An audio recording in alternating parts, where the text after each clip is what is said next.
The world we inhabit is not as free, or certain, or safe as you might think.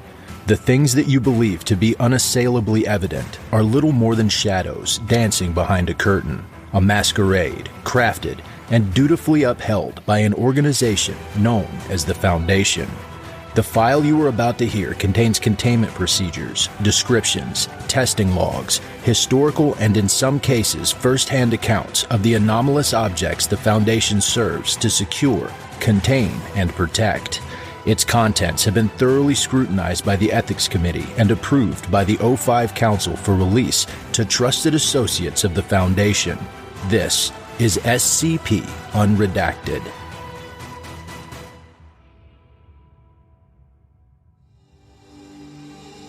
Item number SCP-5229.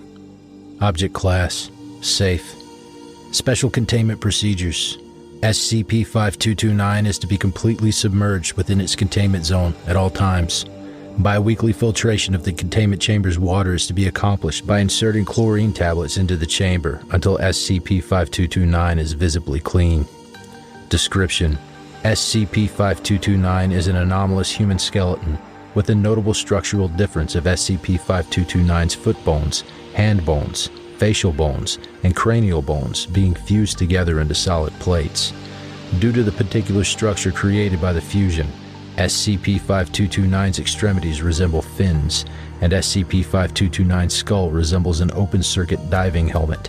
The faceplate of the skull is composed of keratin, giving SCP-5229's visor the approximate appearance of a fingernail. Despite being heavily abnormal in structure and appearance, SCP-5229's anomalous qualities will only manifest in the event that any portion of SCP-5229 is not in direct contact with liquid. When SCP-5229 becomes active, it will proceed to animate, move toward the nearest source of water, and submerge itself, becoming inactive. Discovery: SCP-5229 was recovered from Pyramid Lake, Nevada, after witnesses described a living skeleton to local news outlets. The following log details the initial shipment of SCP-5229 to Area 14 for investigation. SCP-5229 Retrieval Log. Foundation Relocation Security Report. Time of retrieval, 1 p.m. Pacific Time. Current time, 1:07 p.m. Pacific Time. Travel details, provided by Security Officer Sommer. SCP-5229 was stored within the truck without issue. Seeing as it responds to lack of water, we left it in a standard cooler. It's filled with water from the lake. Given the distance, we'll be providing hourly updates on the situation as we make our way to Area 14. Current time, 2:15 p.m. Pacific Time. Travel details, provided by Security Officer Sommer.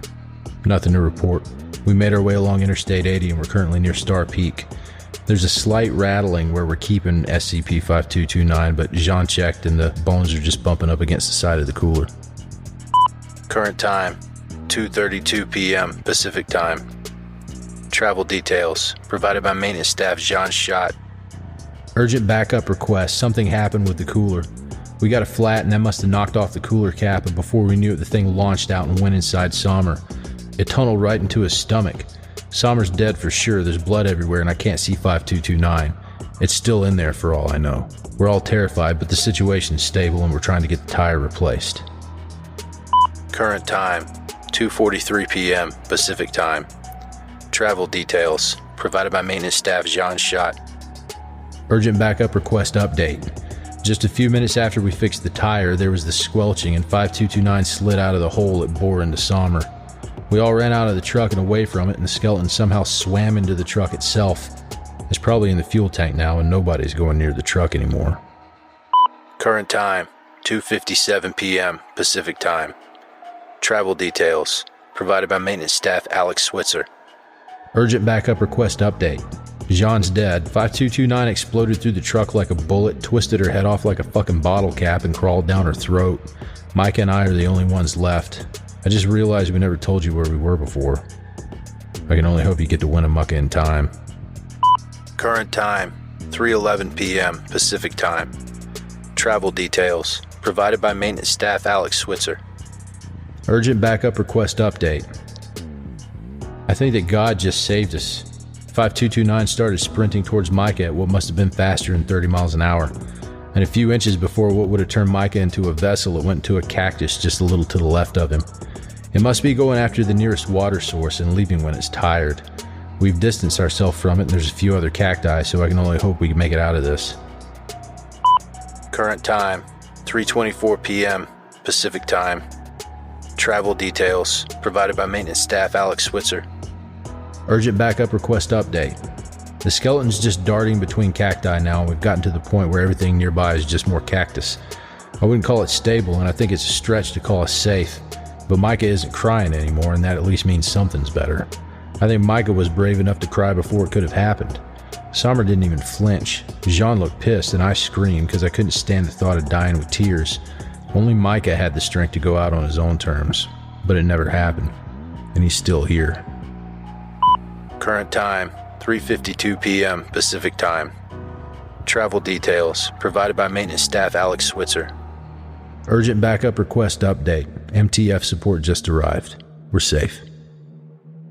For their unwavering support and sacrifice for the Foundation, maintenance staff Alex Switzer and Michael Wegley have been promoted to a joint security supervisor position of the Foundation Nevada Department. Maintenance staff Jean Schott and security officer Harold Sommers have posthumously been awarded Foundation Dutiful Star Medals. A proposal for SCP-5229's object class to be escalated to Euclid is currently submitted. Thank you for listening to this podcast. If you like what you hear, follow the link in the description to patreon.com/scpunredacted and help support me by becoming a patron for as little as $3 a month. You can get access to production logs, merchandise, recognition, and even a part in a skip. Regardless of tier, all patrons get early access to every single episode. I don't have the talent it takes to write a skip. All I do is read. Original authors make this podcast possible, so credit to the original author. Their link's in the description. Show them some love as well. Consider becoming a member of the SCP Wiki. Upvote their work and maybe write a skip of your own. Maybe I'll read it here someday. You never know if you never try. The content of this podcast and content relating to the SCP Foundation, including the SCP Foundation logo, is licensed under Creative Commons Sharealike 3.0, and all concepts originate from scpwiki.com and its authors. This recording, being derived from this content, is hereby also released under Creative Commons Sharealike 3.0.